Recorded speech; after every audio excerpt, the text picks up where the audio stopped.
परमेश्वर पिता, हम आपका धन्यवाद करते हुए आपके चरणों में आते हैं। आपके नाम की स्तुति, महिमा, प्रशंसा और गुणानुवाद करते हैं और उन सारी आशीषों के लिए जो खुदावन प्रतिदिन आप हमारे जीवनों में देते हैं।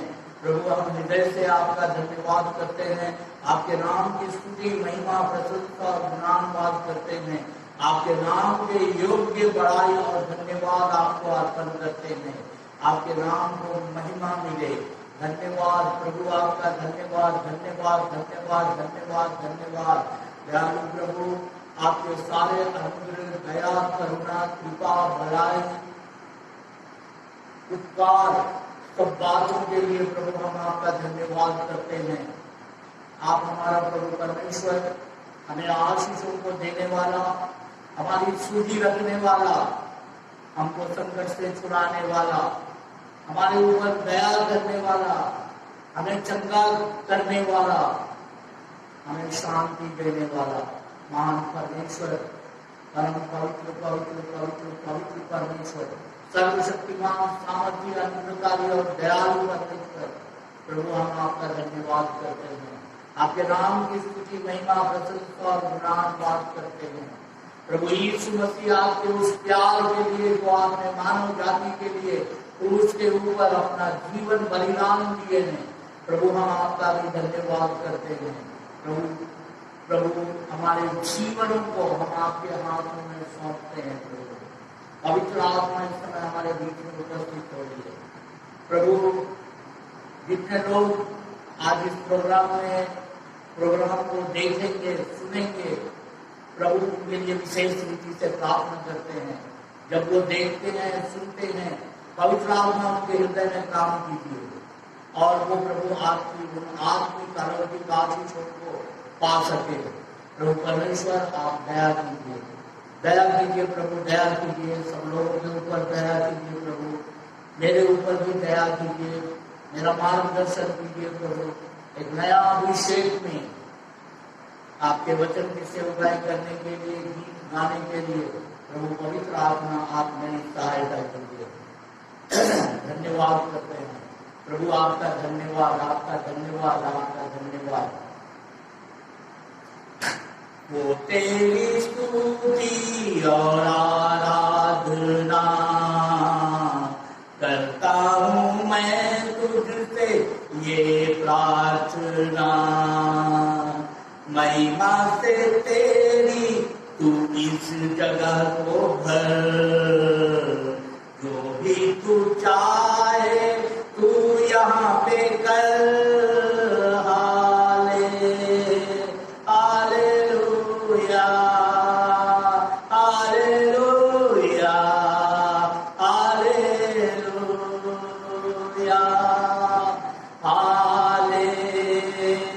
Hallelujah, hallelujah, hallelujah. करुणा से तेरी नया दिन दिखाता है, ढाल बनकर मेरी मुझे बचाता है। करुणा से तेरी नया दिन दिखाता है, ढाल बनकर मेरी मुझे बचाता है। जब मैं पुकारूं तू दौड़े आता है, जब मैं गिरूं मुझे उठाता है। Hallelujah, hallelujah, hallelujah, hallelujah,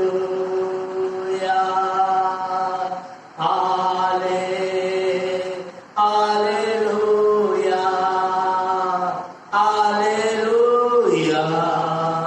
hallelujah. सारे जहां में तुझसा कोई नहीं, तुझको छोड़ कोई प्रभु है ही नहीं। सारे जहां में तुझसा कोई नहीं, तुझको छोड़ कोई प्रभु मैं टेकूं बस तेरे सामने। तू है मेरा प्रभु, तू मेरा पिता। Hallelujah, hallelujah, hallelujah,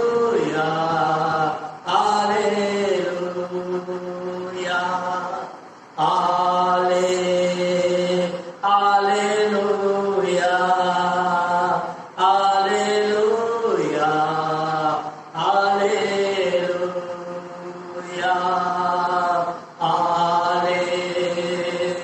hallelujah, hallelujah, hallelujah, hallelujah. प्रभु आपका धन्यवाद, प्रभु आपका धन्यवाद, आपका धन्यवाद। धन्यवाद करते हुए प्रभु आपके चरणों में आते हैं।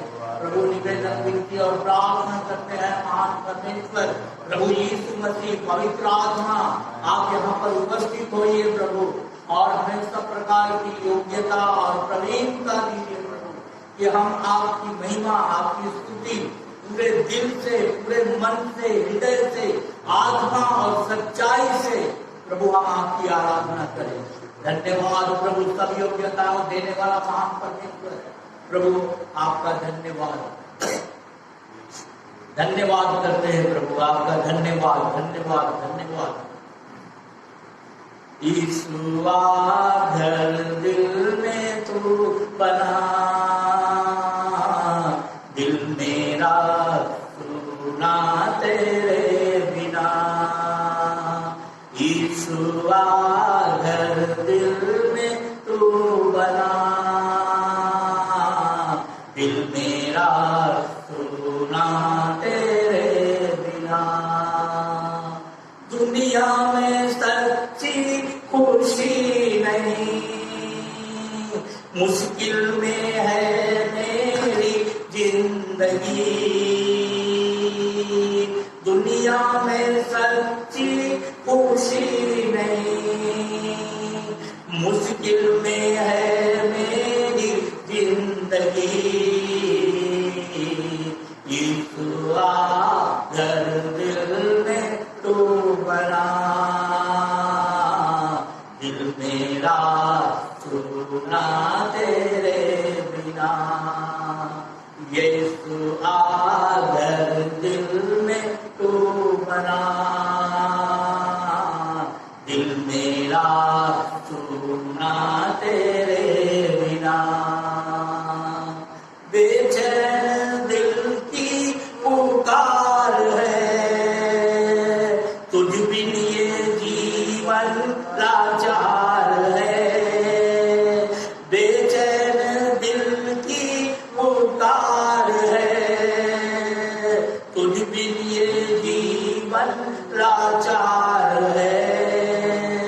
तुझसे प्रभु मुझको आस है, तुझ में तो प्यार ही प्यार है। तुझसे प्रभु मुझको आस है, तुझ में तो प्यार ही प्यार है।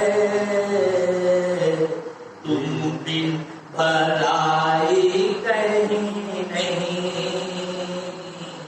प्रभु तेरे जैसा कोई नहीं। प्रभु तुझ बिन भलाई कहीं नहीं,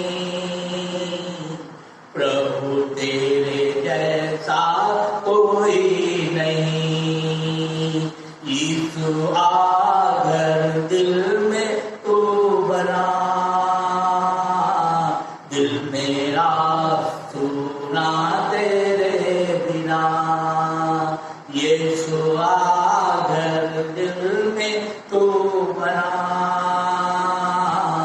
दिल मेरा सुना तेरे बिना। जीवन की हालत पे रो पड़ूं, तू ही बता यीशु क्या करूं। जीवन की हालत पे रो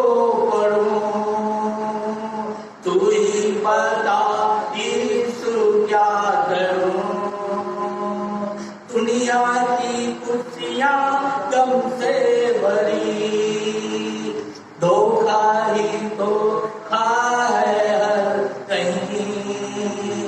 दुनिया की खुशियाँ गम से भरी, धोखा ही धोखा है हर कहीं। ठोकरें अब मैं ना खाऊंगा, दुनिया में दिल ना लगाऊंगा। ठोकरें अब मैं ना खाऊंगा, दुनिया में दिल ना लगाऊंगा। यीशु आदर दिल में तू बना, दिल मेरा सुना तेरे बिना। यीशु आदर दिल में तू बना, दिल मेरा सुना तेरे बिना। तुझसे अलग जिंदगी नहीं, तुझ में है जीवन की हर खुशी। तुझसे अलग जिंदगी नहीं, तुझ में है जीवन की हर खुशी। अब मैं ना जीवन गवाऊंगा, तेरे लिए ही मैं जीऊंगा। अब मैं ना जीवन गवाऊंगा, तेरे लिए ही मैं जीऊंगा। जो भी खोया तुझ में मैं पाऊंगा, तुझ में मैं आनंद मनाऊंगा। जो भी खोया तुझ में मैं पाऊंगा, तुझ में मैं आनंद मनाऊंगा। यीशु आदर दिल में तू बना, दिल मेरा सुना तेरे बिना। यीशु आदर दिल में तू बना, दिल मेरा सुना तेरे बिना। दुनिया में सच्ची खुशी नहीं, मुश्किल में है मेरी जिंदगी। दुनिया में सच्ची खुशी नहीं, मुश्किल में है मेरी जिंदगी। यीशु आदर दिल में तू बना, दिल मेरा सुना तेरे बिना। यीशु आदर दिल में तू बना, दिल मेरा सुना तेरे बिना। दिल मेरा सुना तेरे बिना। Thank you, Father. Thank you, Lord Jesus. Thank you, Lord Jesus. धन्यवाद प्रभु आपका, धन्यवाद धन्यवाद धन्यवाद धन्यवाद धन्यवाद करते हुए प्रभु आपके नाम की स्तुति महिमा प्रशंसा और गुणानुवाद करते हैं। परम पवित्र पवित्र पवित्र पवित्र पवित्र सर्वशक्तिमान सामर्थी अनुग्रहकारी दयालु और प्रेमी परमेश्वर, हम आपका धन्यवाद करते हैं। सर्वशक्तिमान सामर्थी प्रभु परमेश्वर, हम आपका धन्यवाद करते हैं। प्रभु यीशु मसीह, आपका धन्यवाद करते हैं कि प्रभु आप अपने वायदे के मुताबिक हमारे बीच में हैं। हम आपका धन्यवाद करते हैं प्रभु, आपका धन्यवाद करते हैं, हृदय से धन्यवाद करते हैं। पवित्र आत्मा, हम आपका स्वागत करते हैं प्रभु। इस कार्यक्रम में पवित्र आत्मा हमारे बीच में उपस्थित हुई है। आप पवित्र आत्मा हमारा मार्गदर्शन कीजिए, एक नया अभिषेक, एक नई सामर्थ, पवित्र आत्मा की भरपूरी और परिपूर्णता दे करके इस कार्यक्रम में प्रभु हमें आशीषित कीजिए। प्रभु हमारे सारे दर्शक और सेवकों के लिए विशेष रीति से प्रार्थना करते हैं। प्रभु हमारे सारे दर्शकों और श्रोताओं को प्रभु आप बहुतायत से आशीष दीजिए। प्रभु आज का ये समय हमारे जीवन में आशीषों को लेके आए और इस जीवन के द्वारा प्रभु हम आपकी महिमा करें। हम आपका धन्यवाद करते हैं प्रभु, आपका धन्यवाद धन्यवाद धन्यवाद धन्यवाद, कोटि कोटि धन्यवाद प्रभु, कोटि कोटि धन्यवाद। धन्यवाद यीशु राजा, धन्यवाद धन्यवाद धन्यवाद धन्यवाद धन्यवाद धन्यवाद धन्यवाद करते हैं प्रभु, आपके नाम की स्तुति करते हैं, महिमा करते हैं प्रभु, आपका धन्यवाद करते हैं, आपके नाम को महिमा देते हैं प्रभु, आपका धन्यवाद धन्यवाद धन्यवाद। हालेलुया, आपका नाम महिमा पाए। हम निश्चय जानते हैं प्रभु, आपने प्रार्थनाओं को सुना है और हमें आशीषित किया है। प्रार्थना हमारे उद्धारकर्ता और मुक्तिदाता यीशु मसीह नासरी के नाम में मांगते हैं, आमीन। हालेलुया। सभी दर्शकों और श्रोताओं को प्रभु यीशु मसीह के मधुर नाम में अभिवादन, नमस्कार, जय मसीह की, प्रेज़ द लॉर्ड। प्रभु आपको बहुतायत से आशीष दे। हमारे प्रभु यीशु मसीह के पिता परमेश्वर का अनुग्रह, करुणा और दया और शांति आपके जीवन में बनी रहे। पिता पुत्र पवित्र आत्मा के नाम में ये सब आशीर्वाद आपके जीवन में पूरा हो। प्रभु हम आपका धन्यवाद करते हैं, धन्यवाद करते हैं प्रभु, आपका धन्यवाद करते हैं। इस सभा को, इस वातावरण को प्रभु आपके हाथ में सौंपते हैं। प्रभु हम तो शून्य हैं, हमारी कोई योग्यता नहीं है, हमारी सारी योग्यताएं खुदावंद आपकी ओर से है और इसलिए हम सारा आदर, महिमा, मान, सम्मान, गौरव और जलाल हम आपको देते हैं। और ये प्रार्थना हमारे उद्धारकर्ता मुक्तिदाता यीशु मसीह नासरी के नाम में मांगते हैं, आमीन। हालेलुया। प्रभु के नाम की स्तुति हो, प्रभु का धन्यवाद हो।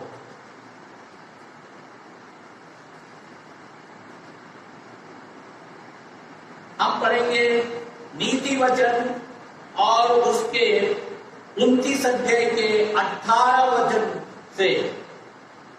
नीति वचन 29 अध्याय 18 वचन। जहां दर्शन की बात नहीं होती वहां लोग निरंकुश हो जाते हैं और जो व्यवस्था को मानता है वह धन्य होता है। एक बार और मैं आपके लिए पढ़ता हूं।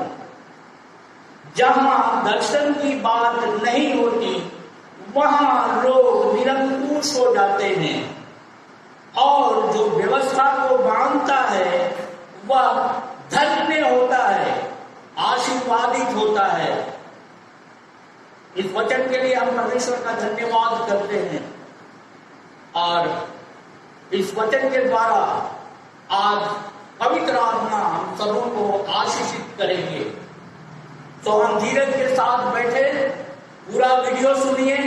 मैं निश्चय जानता हूं कि प्रभु आपको आशीषित करेंगे। यहाँ परमेश्वर के वचन में हम पढ़ते हैं, जहां दर्शन की बात नहीं होती।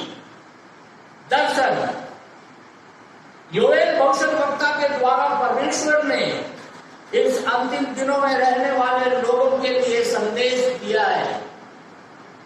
योएल भविष्यद्वक्ता के द्वारा परमेश्वर ने यह कहा है, अंत के दिनों में मैं अपनी आत्मा सब लोगों के ऊपर उड़ेल दूंगा।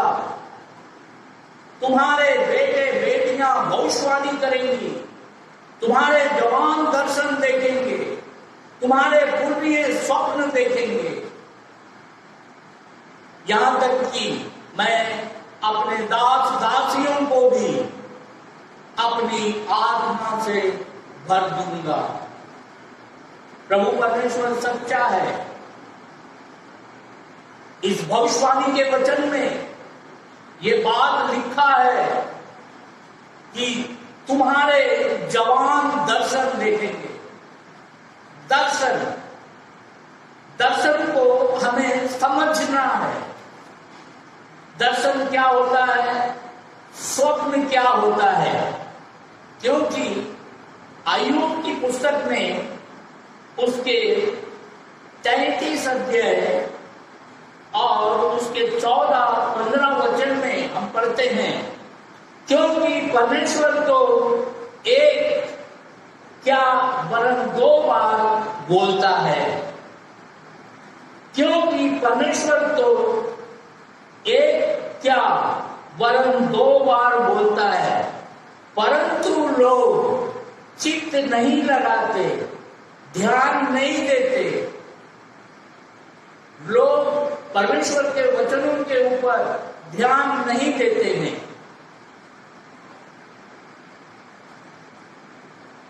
पंद्रह वचन में हम पढ़ते हैं, स्वप्न में या रात को दिए हुए दर्शन में जब मनुष्य घोर निद्रा में पड़े रहते हैं या बिछौने पर सोते समय, तब वह मनुष्यों के कान खोलता है और उनकी शिक्षा पर मुहर लगाता है। 14 और 15 वचन में हमने यहां पर पढ़ा कि परमेश्वर बात करता है, परमेश्वर हमसे बोलता है, परमेश्वर हमसे बातचीत करता है। हम उसकी ओर ध्यान नहीं देते, लेकिन परमेश्वर हमें नहीं छोड़ता। परमेश्वर हमसे बातें करता है। दिन को हम अपने कामों में व्यस्त रहते हैं, परमेश्वर की बात को नहीं सुनते हैं। जब हम रात को घोर निद्रा में होते हैं, नींद में होते हैं, तभी परमेश्वर हमारे कानों को खोलता है और वो हमसे बोलता है, हमसे बातचीत करता है। कितना भला और अच्छा परमेश्वर है जिसकी हम आराधना और उपासना करते हैं। परमेश्वर का धन्यवाद हो। तो दर्शन और स्वप्न, यहां पर अय्यूब की पुस्तक में हम पढ़ते हैं, स्वप्न में या रात को दिए हुए दर्शन में जब मनुष्य घोर निद्रा में पड़े रहते हैं या बिछौने पर सोते समय, तब वह मनुष्यों के कान खोलता है और उसकी शिक्षा पर मुहर लगाता है। तभी परमेश्वर अपने भक्तों से, अपने लोगों से बातें करते हैं, स्वप्न के द्वारा, दर्शन के द्वारा। स्वप्न और दर्शन दो अलग अलग शब्द है और दो अलग अलग अनुभव है। स्वप्न दर्शन नहीं है और दर्शन स्वप्न नहीं है। दर्शन जागते हुए देखते हैं, तभी हम सोते नहीं रहते, तभी हम जागते रहते हैं। और उस समय में परमेश्वर अपना संदेश अपने लोगों तक भेजते हैं, लोगों तक पहुंचाते हैं। परमेश्वर के इस काम के लिए परमेश्वर का संदेश, परमेश्वर का सुसमाचार पहुंचाने के लिए एक विशेष स्वर्गदूत को परमेश्वर ने नियुक्त किया है, जिसका नाम है जिब्राइल। बाइबल पवित्र शास्त्र में आप कुछ स्वर्गदूतों के बारे में आप पढ़ते हैं। जिब्राइल स्वर्गदूत को ये काम है कि वो परमेश्वर का संदेश लोगों तक पहुंचाए। और मैं आपको कुछ एक वचन आपको बताऊंगा। मत्ती रचित सुसमाचार और उसके पहले अध्याय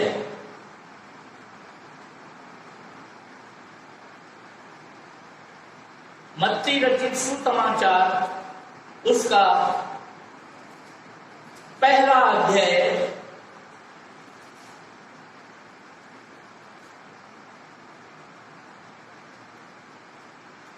18 वचन से मैं आपके लिए पढ़ रहा हूं और आप ध्यान से सुनिए। और यदि आपके पास हाथ में बाइबल है तो बाइबल में भी आप देख सकते हैं।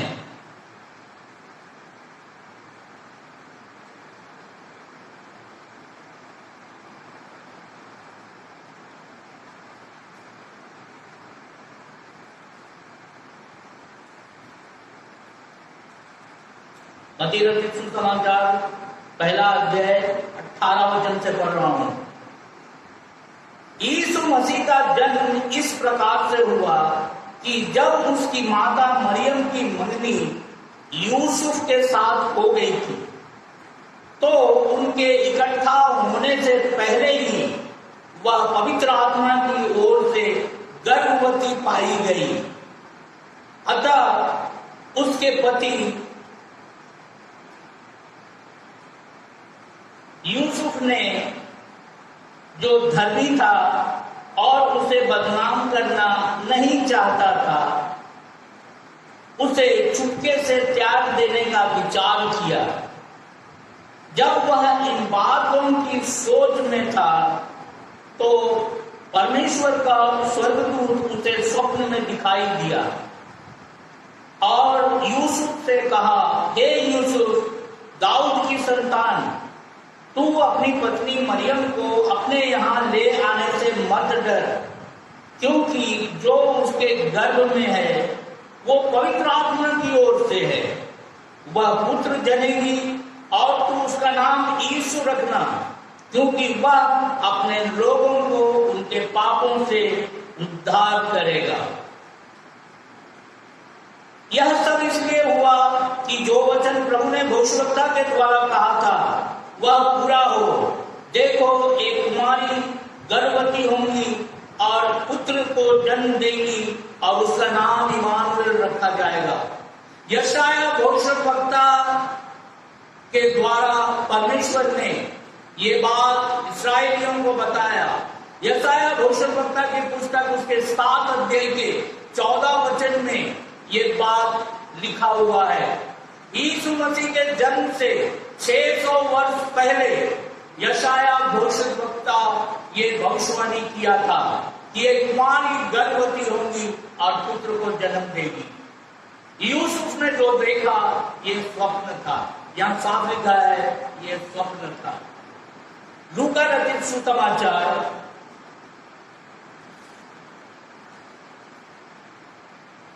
एक अध्याय, लूका रचित सुसमाचार और उसका पहला अध्याय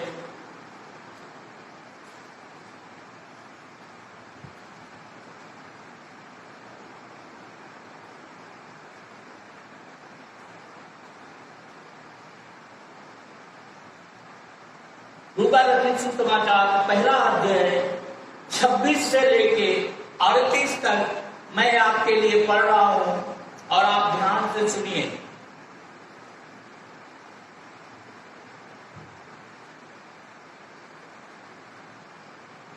छठवें महीने में परमेश्वर की ओर से जिब्राइल स्वर्गदूत गलील के नासरत नगर में एक कुंवारी के पास भेजा गया जिसकी मंगनी यूसुफ नामक दाऊद के घराने के एक पुरुष के साथ हुई थी। उस कुंवारी का नाम मरियम था। स्वर्गदूत ने उसके पास भीतर आकर कहा, आनंद और जय तेरी हो, जिस पर ईश्वर का अनुग्रह हुआ है, प्रभु तेरे साथ है। वह उस वचन से बहुत घबरा गई और सोचने लगी ये किस प्रकार का अभिवादन है, नमस्कार है। स्वर्गदूत ने उससे कहा, हे मरियम, भयभीत ना हो, क्योंकि परमेश्वर का अनुग्रह तुझ पर हुआ है। देख,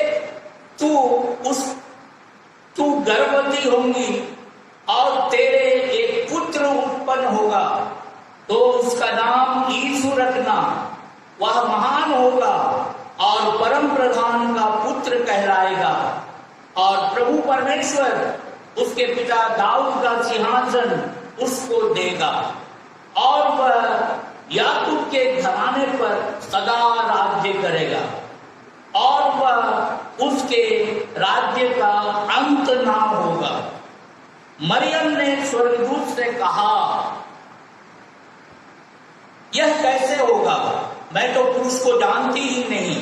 स्वर्गदूत ने उसको उत्तर दिया, पवित्र आत्मा तुझ पर छाया करेगी, इसलिए वह पवित्र जो उत्पन्न होने वाला है परमेश्वर का पुत्र कहलाएगा।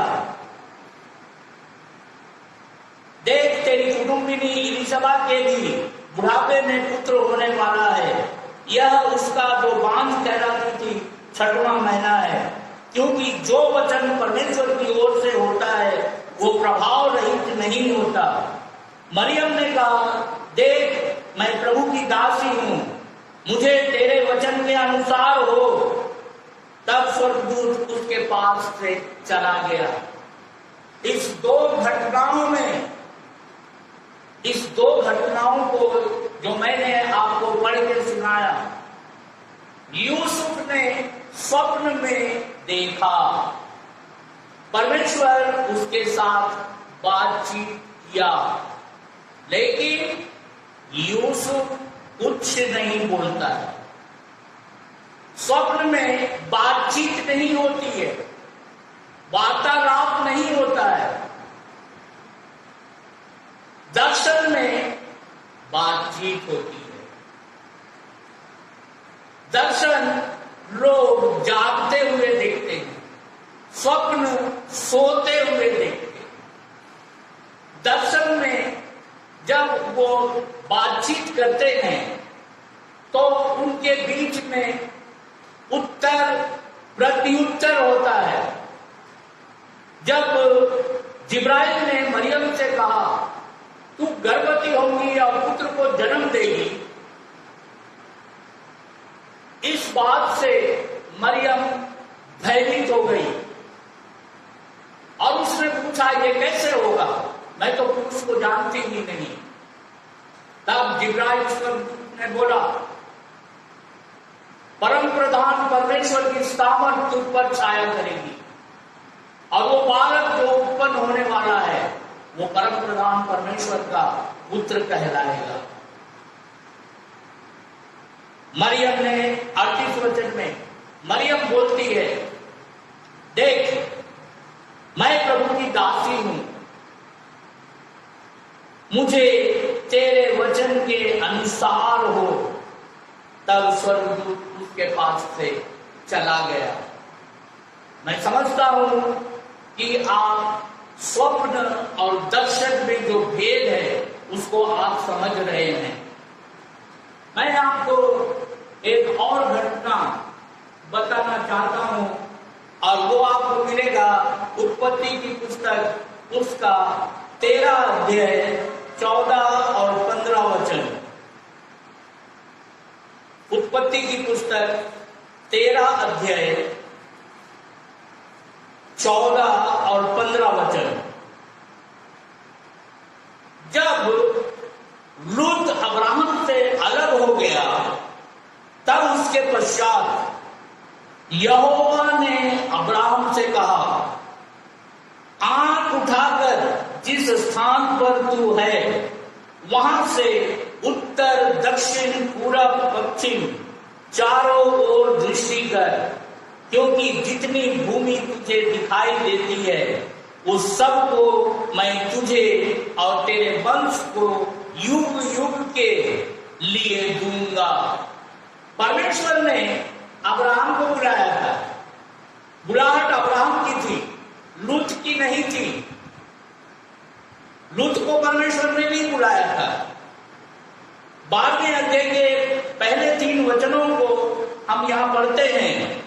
यहोवा ने अब्राहम से कहा, अपने देश और अपने कुटुंबियों और अपने पिता के घर को छोड़कर उस देश में में चला जा, जो मैं तुझे दिखाऊंगा। मैं तुझसे एक बड़ी जाति बनाऊंगा और तुझे आशीष दूंगा और तेरा नाम महान करूंगा और तू आशीष का मूल होगा। जो तुझे आशीर्वाद दे उन्हें मैं आशीष दूंगा और जो तुझे कोसे उसे मैं शाप दूंगा और भूमंडल के सारे कुल के लोग तेरे द्वारा आशीष पाएंगे। देखिए, अब्राहम कास्दियों के उर नाम नगर से निकलकर परमेश्वर के बताए हुए निर्देश दिए हुए देश की ओर चल पड़ता है।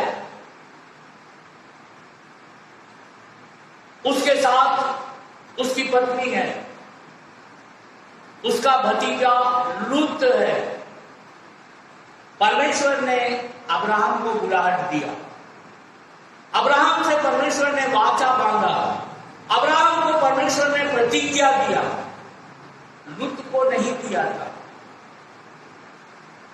अब्राहम के साथ रहने के कारण लूत भी बहुत आशीष पाया। और क्या हुआ, उनकी संपत्ति इतनी बढ़ गई, उनकी संपत्ति इतनी बढ़ गई कि उस देश में उनकी समाई ना हो सकी। यशाया भविष्यवक्ता बताता है, यशाया भविष्यवक्ता की पुस्तक और उसके 51 अध्याय में यशाया भविष्यवक्ता इस्राएलियों से कहता है, हे धर्म पर चलने वालों, हे यहोवा को ढूंढने वालों, कान लगाकर मेरी सुनो और जिस चट्टान में से तुम खोदे गए और जिस खदान में से तुम निकाले गए उस पर ध्यान करो। अपने मूल पुरुष अब्राहम और अपनी माता सारा पर ध्यान करो। जब वो अकेला था तब ही मैंने उसको बुलाया और आशीष दी और बढ़ा दिया। हालेलुया। परमेश्वर ने उसको आशीष देके बढ़ा दिया। उनकी इतनी संपत्ति हो गई कि अब्राहम और लूत की कि उस देश में उनकी समाई ना हो सकी। और कभी कभी ऐसा हुआ कि उनके चरवाहे आपस में लड़ते थे। और जब अब्राहम ने इस बात को देखा तो अब्राहम ने कहा, जब अब्राहम ने इस बात को देखा तो अब्राहम ने लूत से कहा, देखो सारा देश तुम्हारे सामने है, हम भाई बंधु हैं और हमें आपस में लड़ाई झगड़ा नहीं करना चाहिए। और इसलिए ऐसा करो कि यदि तुम बाएं ओर जाओगे मैं दाहिनी ओर जाऊंगा, यदि तुम दाहिनी ओर जाओगे मैं बाईं ओर जाऊंगा। और अब्राहम ने लूत को अलग किया। यहां एक विशेष बात आपको बताना चाहता हूं। परमेश्वर ने लूत को नहीं बुलाया, परमेश्वर ने लूत को कोई बुलाहट नहीं दिया था, उसके साथ कोई वाचा नहीं मांगा था, उसको कोई प्रतिज्ञा नहीं दिया था। लेकिन चूंकि वो अब्राहम के साथ था और इसीलिए उसने परमेश्वर की आशीषों को पाया। मैं आपको सिखाना चाहता हूं, परमेश्वर के लोगों के साथ रहिए, परमेश्वर के आशीषित लोगों के साथ रहिए, आप आशीषित होंगे, उनके द्वारा आप भी आशीषित होंगे।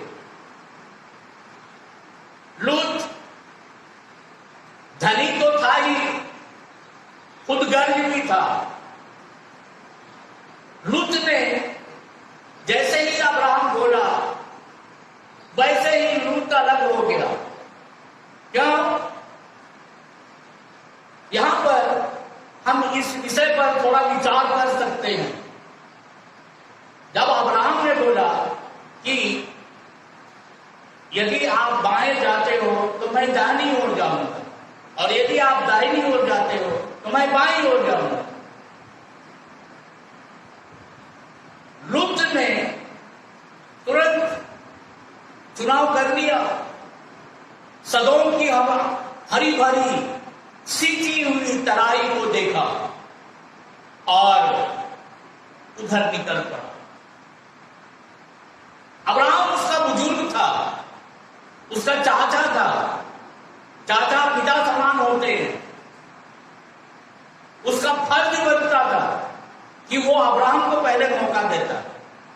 नहीं, उस समय में इसको ये बोलना चाहिए था कि नहीं, आप हमारे बुजुर्ग हैं, ये निर्णय आप कीजिए। आप दाहिने जाएंगे तो मैं बाएं जाऊंगा, आप बाएं जाएंगे तो मैं दाहिने जाऊंगा, लेकिन प्राथमिकता आपकी है, पहले आप चुनाव करो। लेकिन लूत ऐसा नहीं किया। धनी होने के कारण वो स्वार्थी और खुदगर्ज भी बन गया था। अब्राहम लूत को अलग करने की वजह थी, और वजह यह थी कि उनके चरवाहे लड़ते थे,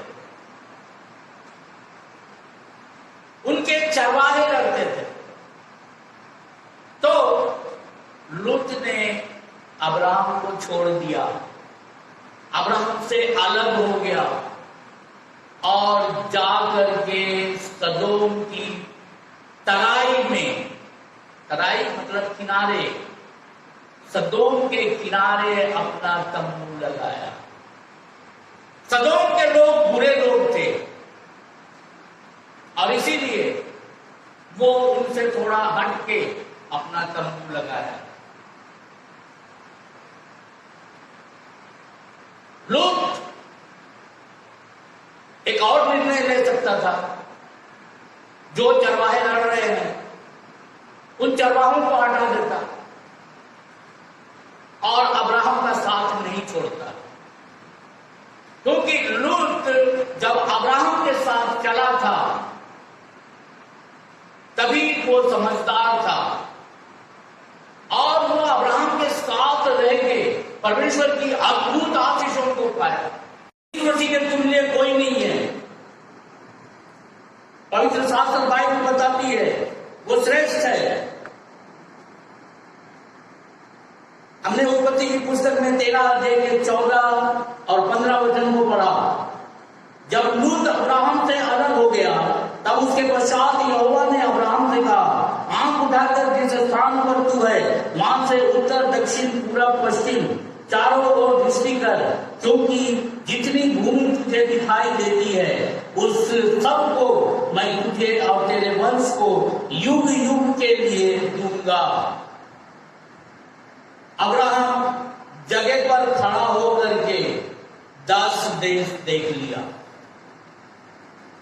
15 अध्याय के 18 वचन में हम पढ़ते 18 और 18 से 21 में, इसी दिन यहोवा ने अब्राहम के साथ यह वाचा बांधी, मिस्र के महानद से लेकर परात नामक बड़े नद तक जितना देश है, अर्थात केनियों, कनिजियों, कदमोनियों, हित्तियों, परिजियों, रफाइयों, एमोरियों, कनानियों, गिर्गासियों और यबूसियों का देश मैंने तेरे वंश को दिया है। अब्राहम जगह पर खड़े रह के 10 देश देख लिया और परमेश्वर ने अपना वायदा पूरा किया, उसको 10 देश दिया। कनान देश में 10 देश थे।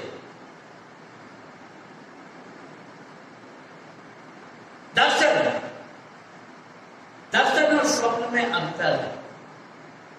दर्शन में एक लक्ष्य होता है, निशाना होता है।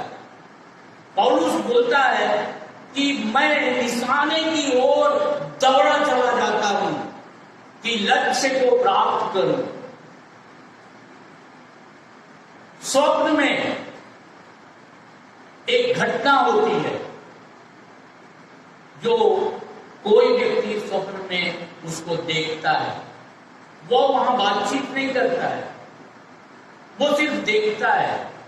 लेकिन दर्शन में लक्ष्य होता है, स्कोप होता है, एम्बिशन होता है, उद्देश्य होता है। मैं समझता हूं कि आप स्वप्न और दर्शन को समझ गए। यहां पर हमने पढ़ा दर्शन के बिना, जहां दर्शन की बात नहीं होती वहां लोग निरंकुश हो जाते हैं। यह भी एक शब्द है जो कि आपको समझ में नहीं आएगा, अंकुश। अंकुश क्या होता है आपको बता रहा हूं। ये जो हाथी को चलाते हैं उनको महावत बोलते हैं। महावत के हाथ में एक लोहे का हाथ भर, एक हाथ भर एक लोहे की सलाख रहती है। उसका सामने का सिरा नुकीला होता है और उस नुकीले सिरे से महावत हाथी के सर में टोचता है और तब हाथी महावत के वश में रहता है। ये महावत 50 किलो का आदमी 5 कुंटल के हाथी को चलाता है। 50 किलो का आदमी 5 कुंटल, भले ही ज्यादा ही होगा वजन, इसका वजन हमको मालूम नहीं है, अंदाज से बोल रहा हूं, क्योंकि हाथी बहुत बड़ा होता है, मनुष्य बहुत छोटा होता है, लेकिन वो हाथी को चलाता है। कैसे चलाता है? उस अंकुश से। लोग गधे को छड़ी मारते हैं, छड़ी से चलाते हैं, घोड़े को चाबुक से चलाते हैं, हाथी को अंकुश से चलाते हैं और तब वो उनके महावत के वश में रहता है। जहां दर्शन नहीं है, यदि जीवन में लक्ष्य नहीं है, जीवन में उद्देश्य नहीं है, जीवन जीने का मकसद नहीं है, तो जीवन जीवन ही नहीं है। जहां अनुशासन नहीं है, लोग रैंडम काम करते हैं, कोई नियम नहीं मानते, कोई विधान नहीं मानते,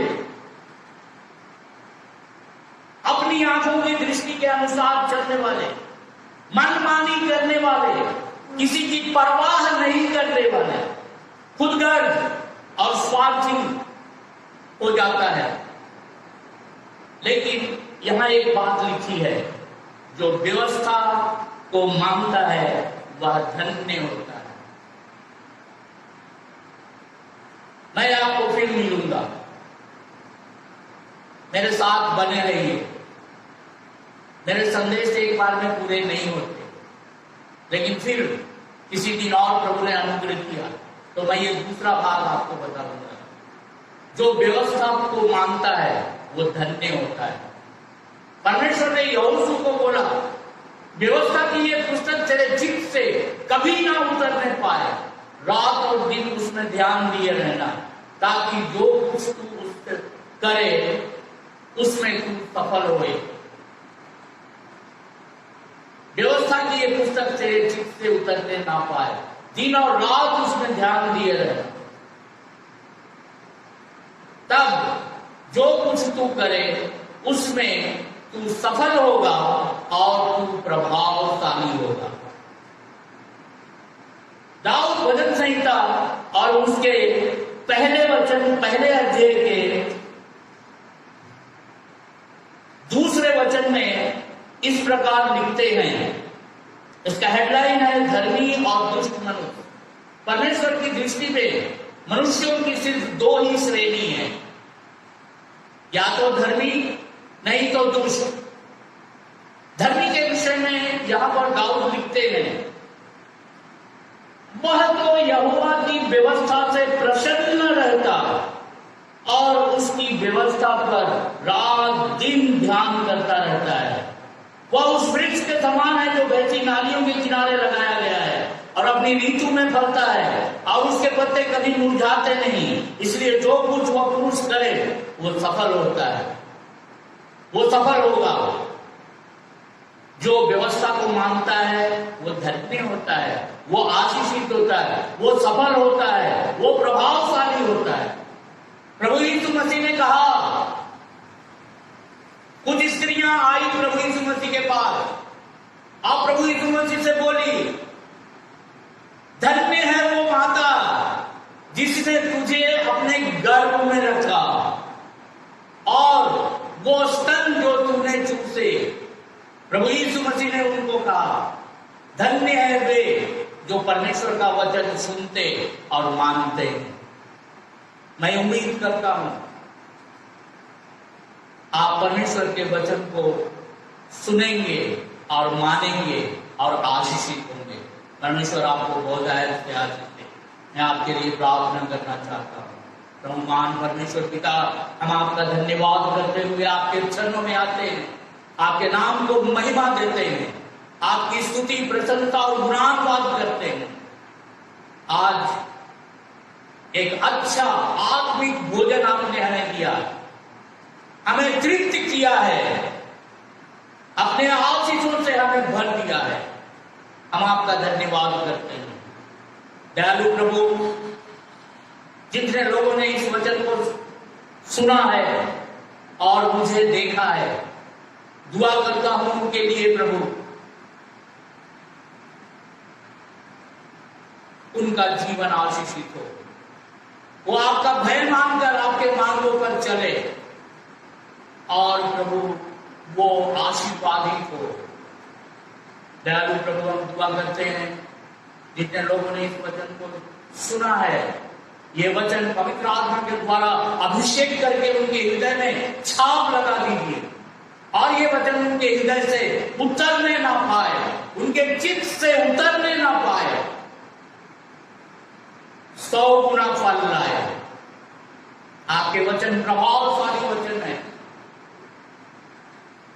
वो प्रभाव डालने वाले होते हैं, वो व्यर्थ नहीं लौटते। प्रभु, हम आपका धन्यवाद करते हैं, दुआ करते हैं प्रभु, सभी श्रोताओं को, दर्शकों को प्रभु आप आशीष दीजिए, हमें भी आशीष दीजिए। हम दुआ करते हैं प्रभु, आपके बच्चे, आपको प्यार करने वाले, आपकी भक्ति में, श्रद्धा में जीवन जीने वाले लोगों के लिए प्रार्थना करते हैं। वो आत्मिक रीति से उन्नति करें और वैसा ही वो जीवन के हर क्षेत्र में उन्नति करें। यीशु मसीह नासरी के नाम में भला चंगा रहे। प्रभु महान परमेश्वर, अपने मुख का प्रकाश चमकाइए, सियोन से खुदावंद आप इनको आशीष दीजिए। प्रभु महान परमेश्वर, अपना मुख हमारी ओर कीजिए और हमें शांति और आनंद दीजिए। हम आपका धन्यवाद करते हैं, हम आपका धन्यवाद करते हैं। आपका ये आशीर्वाद सब लोगों के जीवन में पूरा हो। हर प्रकार की हानि, नुकसान, परेशानी, दुर्घटना, बीमारी से खुदावंद आप हमारी रक्षा कीजिए और प्रभु हम सबों को आशीर्वादित कीजिए। आपका नाम महिमा पाए। हम निश्चय जानते हैं प्रभु, आपने प्रार्थना सुना है और हाँ और आमीन में उत्तर दे दिए। आपका धन्यवाद करते हैं। सारा आदर, महिमा, गौरव, मान, सम्मान, जलाल हम आपको देते हैं और ये प्रार्थना नम्र दीन बन करके हमारे उद्धारकर्ता और मुक्तिदाता यीशु मसीह नासरी के नाम में मांगते हैं, आमीन।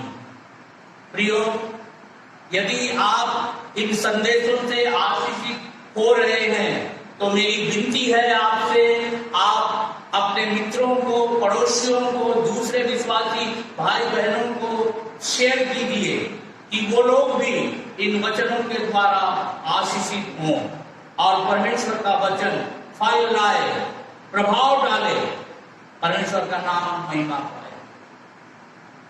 धन्यवाद।